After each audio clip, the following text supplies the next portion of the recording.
قصے کا جو ماحصل ہے، جو وہ کہنا چاہتے ہیں، جو اس کا مفہوم ہے، یہ مکمل عقائد اہل سنت کے اجماعی موقف کے خلاف۔ تمام اہل سنت کے علماء کا ہر دور میں اس بات پر اجماع رہا ہے کہ حضرت صدیق اکبر تمام صحابہ میں افضل بھی ہیں اور احق الخلافہ بھی ہیں، خلافت کے سب سے بڑے حقدار اور مستحق بھی ہیں۔ آیات و احادیث سے ہمارے علماء نے بہت اچھے انداز سے اس بات کو وہ بالکل مدلل مبرہن کر دیا ہے۔ تو یہ اہل سنت کا اجماعی موقف ہے، بلکہ مسلک اہل سنت کا بنیادی مسئلہ ہے۔ اور اسی طرح حضرت صدیق اکبر کے بعد حضرت عمر فاروق، شیخین کی افضلیت اور شیخین کی احقیت، یعنی شیخین تمام صحابہ میں افضل بھی ہیں اور شیخین تمام صحابہ سے زیادہ خلافت کے حقدار بھی تھے، اس بات پر اہل سنت کا اجماع ہے۔ لیکن منامی صاحب کی تقریر نے یہ ظاہر ہوا کہ حضرت علی سب سے بڑے حقدار ہیں، جو اہل سنت کے موقف کے خلاف۔ یہ بات وہ اسٹیج پر بول گئے، لیکن افسوس یہ ہوتا ہے، ہمیں بھی افسوس ہے کہ اسٹیج پر اس وقت جیسے حالات بنے، ان کی تقریر کے بعد فوراً دستار بندی کا ایک پریشر، ٹائم زیادہ ہو گیا تھا، بوندا باندی ہونے لگی تھی، اور اس کے بعد وقت نہیں مل سکا۔ اور تیسری بات کہ وہ اس دستار بندی کے بعد اترے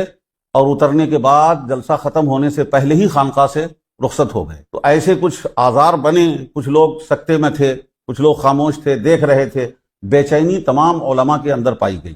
مفتیان کرام اور علماء جنہوں نے محسوس کیا اس بات کو، ان کے اندر بے چینی پائی گئی، لیکن کمزوری یہ رہی کہ اسٹیج پر اس کا رد نہیں ہو سکا یا ان سے وضاحت طلب نہیں کی گئی، اور اس پر ہمیں بھی افسوس ہے۔ اور حضور صاحب سجادہ نے اسٹیج سے اترتے ہی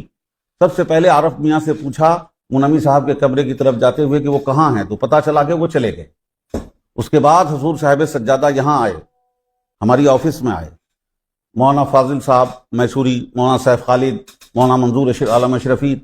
اور دیگر علماء، مولانا جمال الرافع، سیف خالد صاحب سب موجود تھے۔ ان کے سامنے انہوں نے فرمایا کہ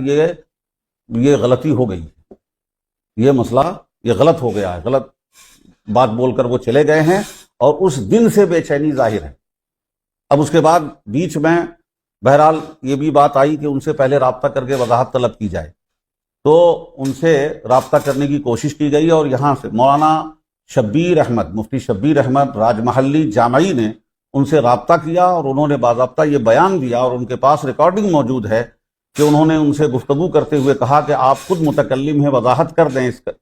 اپنی اس تقریر کے اس حصے کی، تاکہ لوگ مطمئن ہو جائیں، آپ متکلم ہیں۔ تو انہوں نے صاف کہا میں اس پر کوئی وضاحت نہیں دیتا، اور انہوں نے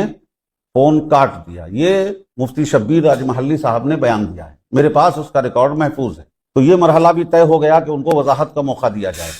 اس کے بعد مزید یہ ہوا کہ میں ان پر ڈائریکٹ الزام نہیں لگا سکتا، لیکن ان کے حواری موالی کی طرف سے فیس بک پر بیان آ رہا ہے، جو ان سے متعلق افراد ہیں، خانقاہ منامیہ گیا سے بیان آ رہا ہے، جنہوں نے ہمارے یعنی یہ قرینہ سا بن گیا ہے کہ وہ جو ہم نے سمجھا ہے اور جو وہ تاثر دینا چاہتے تھے، جسے ہم لوگوں نے سمجھا، وہی وہ ان کا موقف ہے، یہ اس کے قائل ہیں۔ اس لیے انہوں نے وضاحت نہیں دی کہ وہ صدیق شیخین کے مقابلے میں حضرت علی کو زیادہ حقدار سمجھتے ہیں، خلافت کا حقدار، اور حضرت علی کا خلافت سے دستبردار ہو جانا یا خلافت کا دعویٰ نہ کرنا، مزاحمت نہ کرنے کو حضرت علی کی قربانی شمار کرتے ہیں۔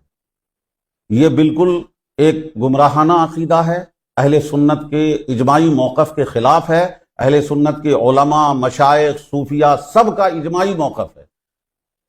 چاہے حضرت غوث اعظم ہوں، غریب نواز ہوں، محبوب الہی ہوں، مخدوم پاک ہوں، سب کا یہ اجماعی موقف ہے،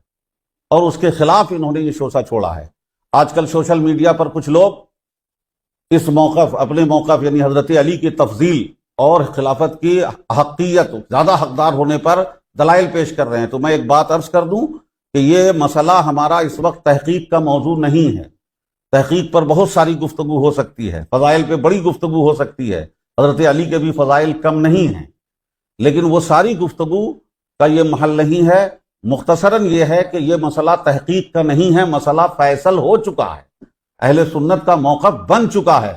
تو تو اب 1400 سال کے بعد کسی کی یہ مجال نہیں ہے کہ وہ اس مسئلے میں اپنا کوئی موقف دے سکے. کوئی موقف دینے کی اہلیت رکھنے والا کوئی اس وقت موجود نہیں ہے. ہم لوگ صرف اپنے اسلاف بزرگوں اور علماء مشائخ کے موقف کی پیروی کرنے کے پابند ہیں. ایک بات یہاں پر میں وضاحت کر دوں کہ اسٹیج پر جو کم ہمتی کہیے، عزیمت پہ عمل نہ ہو سکا، فوراً فیصلہ نہ ہو سکا، سستی ہو گئی، کاہلی ہو گئی، لوگ چیمی گوئیوں میں رہ گئے، کچھ ایسے معاملہ حالات اور آثار بھی بنے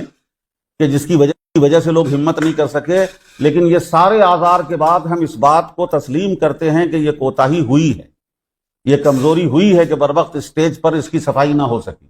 اور اس کے لیے ہم صرف یہی کہہ سکتے ہیں کہ یہ بیان جو ہم جاری کر رہے ہیں یہ ہماری طرف سے ہمارا موقف سامنے آئے، جامع اشرف کا، خانقاہ اشرفیہ کا، حضور صاحب سجادہ کا، علماء جامع اشرف کا یہ موقف سامنے آئے. اور جو ہم سے کوتاہی ہوئی ہے اس کا تدارک صرف ہم اس طرح کر سکتے ہیں کہ ہم استغفار کریں، نادم